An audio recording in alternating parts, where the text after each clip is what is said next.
Alrighty, good morning, Sheriff. So today's our last day of prep before we start diving into actual content of the course. So today we're going to talk essays, and the AP exam. Okay. So the AP exam looks like this. It's a 3-hour test.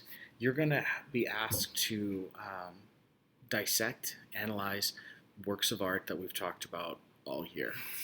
Okay. There are two sections.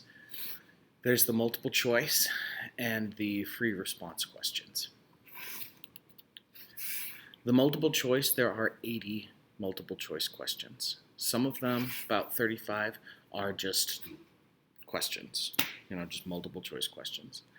And the rest are going to relate to an image. They'll give you a picture and then they'll ask you multiple questions, multiple choice about those questions. About that image. You'll have 60 minutes to do the 80 questions for the multiple choice section. Okay, so you come in, start the test. It's the 80 multiple choice in 60 minutes. Answer those, then you get a break. Then the rest of the time you have 2 more hours, and those are going to be the essays, the free response questions. You'll have 2 30-minute essay questions and 4 15-minute essay questions.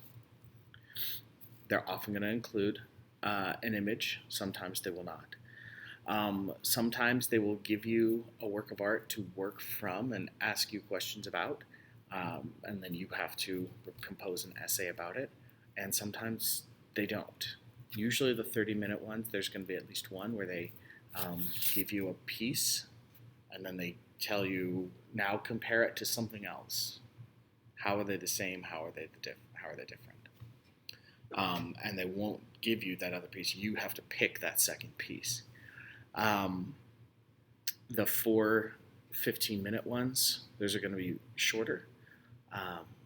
What they're going to do is ask you, like, how does this piece change? Like, does it break with continuity, the continuity of art, or does it change the history of art? You'll be given a question where they give you a piece of art that you've never seen before, and you have to identify it as,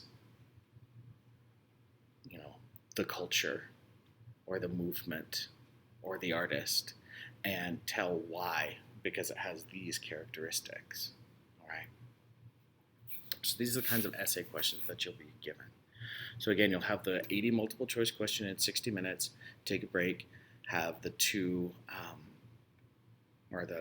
the next 2 hours where you answer 6 essay questions. That's the AP exam. Okay. So, in this class, you're going to be writing our essays online. Now, when you take the exam, you're going to be doing it longhand. Okay, it is written out, barring any more global pandemics. Okay, to send them in to me, though, I do want you to type them, and they're going to ask you to. They'll lay out the way that the question looks. They're going to give you either 5 or 7 tasks, things to accomplish, things to say. All right. You'll have, so the 5 would be a 15-minute question, and a 7 to 8 would be a 30-minute question. What we're going to be doing is writing a new paragraph for each one of those tasks. All right. So you're going to wind up with either 5 to 7, 8 paragraphs per question, per essay. It's so that you can go back and check and make sure that you've hit all the points. All right. So we want to count the task first and underline them. You should have either 5 or 7. You're going to pick an image that answers the question if it asks for an image. Okay. rephrase the question in the form of an answer and incorporate that image into the answer. And then identify a concrete detail about that piece that answers that aspect of the question. And then offer 2 more commentaries about that detail. Now, what this looks like, I'll pull up some examples here in a second.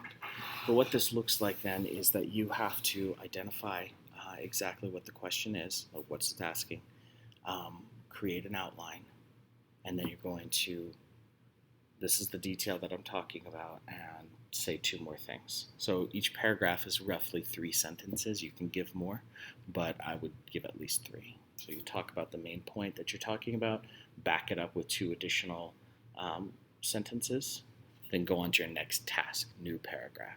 This is what I want to say. This is why I know it's true. And so you just keep working like that. That's how you write an essay in AP Art History. Okay. Now for this class, again, I do want you to do Times New Roman, 12-point font, double-spaced. Okay. I'm not counting pages, but I am counting paragraphs. All right.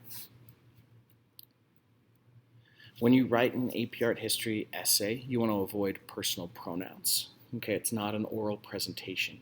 So you want to say, say it like you're the omniscient narrator. All right. You're not saying it, you're not making it personal. You don't say I, we, you. You just say the piece, the artist. Okay. You don't refer to yourself because it doesn't matter. Okay? You want to avoid colloquialisms. You want to avoid things that you would use in regular speech pattern that you don't use in writing. Okay, so for example, tons of people. Like. Okay, I know I say those things. So you want to avoid those things when you're writing an essay because, again, it's not an oral presentation. It's an academic paper. And so you want to keep it professional. You want to avoid personal judgments, okay? Because the question is not asking you to give personal judgments. It's not asking you whether you think it's beautiful or whether you think it's great. It's not going to ever ask you that. So you don't need to say, this is a great piece, this is a blah, blah, blah. You can say, this is an excellent example of Cubism for these reasons. Or this is a dynamic example of Neo-Babylonian architecture because X, Y, Z. Does that make sense, the difference? You're not saying, this is a beautiful, amazing piece. It doesn't matter that you think it's beautiful or amazing. You're not trying to... the readers of the tests, they didn't create these art pieces, and so they don't have like a personal connection, so you don't have to flatter them. So don't put in flattery. The artists are dead. Okay. So avoid personal judgments. Avoid saying like, oh yeah, this one's ugly, or this one's stupid, or I don't get it. Avoid that, because the question's not asking you that. You want to get into the question, answer what they're telling you to do, and get out. That's it. Just real quick. You don't have to, you don't have to do lengthy intros and conclusions. So unlike your classic English essay where you come up with your thesis statement and your conclusion where you restate your thesis, you don't do that here. Again, you're just going to get in and start answering the question right away because you don't have a lot of time to do it. So you just want to get in and get out. No intros, no conclusions. You want to just simply identify the piece, okay? And so you want to identify the piece like this. So you're going to give the title of the piece. You're going to give the date, and then in parentheses the date, the culture, the movement, okay, the medium, all those just in parentheses behind it. Make sense? So you don't have to keep going on and on. This was a piece by, the Mona Lisa was created by Da Vinci, who lived in the high Italian Renaissance, which was from these dates to these dates, and he liked to paint in oil. Get in there, get in, say Mona Lisa, Da Vinci, high Renaissance oil on board, move on. And just say what you're going to say about the Mona Lisa. Does that make sense? You want to avoid the word vomit. Okay. Now, as we go throughout the year, I'm going to tell you anecdotes. I'm going to tell you stories to make the pieces and the artist relatable. But just because you know it about an artist doesn't mean you should say it. Okay? You don't need to, again, expound on everything that you know about the work of art or the artist if it doesn't relate to the question. Make sure that it has to tie back into the answer, that one of the tasks that they're asking you ties back into the question. If it doesn't do that, then don't use it because it's superfluous. All right? Again, you want to proofread because that's our friend. And that's how you write an AP Art History essay. You just want to get in, underline, highlight the tasks, and get out. Okay? Answer those questions. 1 paragraph per task. That's kind of it. Okay? Now,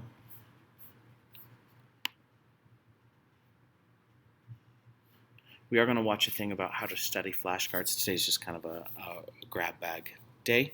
We're going to watch a thing about how to study with flashcards and then digital flashcards. Okay?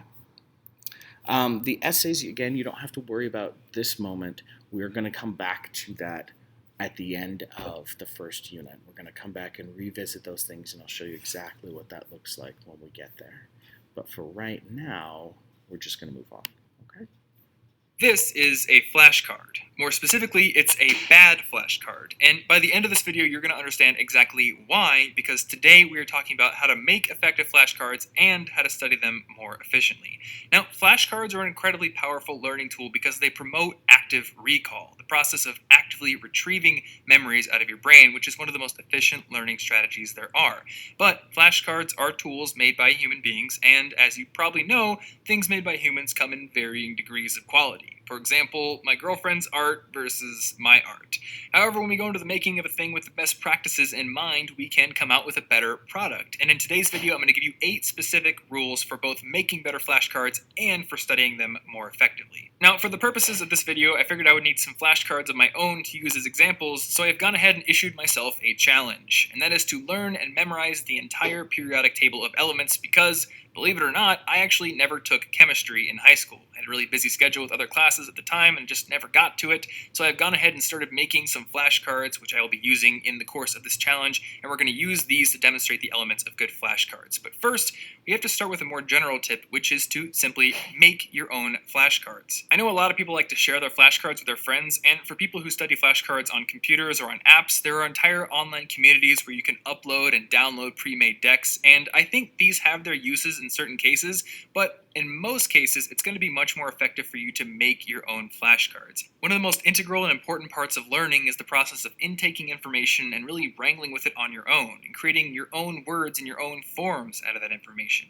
That's going to build really strong neural pathways, and those are going to be unique from the neural pathways of somebody else. And if you just take pre-made cards made by somebody else that you didn't have to do any work to create, you're denying yourself that entire part of the learning process. So now that you know the importance of making your cards yourself, let's get into the actual nitty-gritty of what makes a card good. And the first tip I've got for you is to add pictures to your cards and mix them up with words. Now, in cognitive psychology, there's a principle called the picture superiority effect, which describes how people remember images and pictures much better than they do words. And from an evolutionary standpoint, this makes sense. Written language is just a system of arbitrary symbols that people made up, and when we look at things on a grand scale, it really hasn't been around for all that long. Plus, our brains are adapted to be very sensitive to imagery. The locations of food, the animals that'll think you're food, the animals that won't think you're food but will still completely mess you up, etc. By adding pictures to your flashcards, you can make them a lot more memorable. And personally, I like to do this by drawing on my flashcards, but you can also just print out pictures from the internet and glue them on, or if you're using an app or a computerized flashcard program,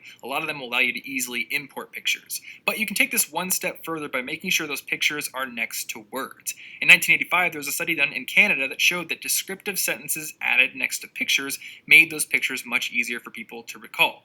Now, if you take a look at my chemistry flashcards here, you might think they look a little bit weird, but that's actually on purpose because they're demonstrating the third tip I've got for you, which is to use mnemonic devices on your flashcards. Now, a mnemonic device is really anything that helps you create associations between pieces of information in your mind. A classic one is the acronym ROY-G-BIV, which helps you remember the order of the colors in the visible light spectrum, but it can really be anything, and I'm using associative imagery on my flashcards. For example, my flashcard for magnesium has a magnemite asking for more goulash, which is a completely ridiculous picture, but it helps me remember the association between Mg and magnesium because magnemite sounds like magnesium, and more goulash is a good way to remember Mg. Now, the more weird and crazy and wacky these pictures are, the more easily you're going to remember them, and remember, you're making your flashcards for yourself, so it doesn't matter what anyone else thinks of them or whether or not those associations would work for someone else. It's just for you. So the next two tips I've got for you guys really go hand in hand, and the first one is to have only one question or fact on each one of your flashcards. Now, doing this is going to help you avoid what are called illusions of competence. Basically, our brains can really easily... Okay, now this is going to be important because what he's going to say is that each flashcard should just have one thing on it, but our flashcards are going to, by nature, have multiple bits of information on the back. So I'm going to tell you how to tweak what he says. This is really good. Confuse recognition with recall. When you recognize something, you're basically affirming to yourself that, yes, I've seen this or I've been exposed to it before. But recall is different. Recall is actively retrieving something out of memory without, again, being exposed to it. And our brains can really confuse these things if we're not careful. So here's an example. Say you're taking a history of flight class because obviously airplanes are awesome, and now you're studying for a test where you need to know some information about the first airplane, the Wright Flyer. So you make yourself a flashcard, you put first airplane on the front, but then on the back you put several different facts. And here's where you can run into trouble, because later on when you're studying and you see first airplane, you might remember that it flew in 1903, you might remember that it was called the Wright Flyer, and you might even remember that it flew 4 times. But maybe you forgot that it used the sprocket chain drive to drive the propellers. And then you turn it over and you say to yourself, oh yeah, I do remember that. And then you put it aside.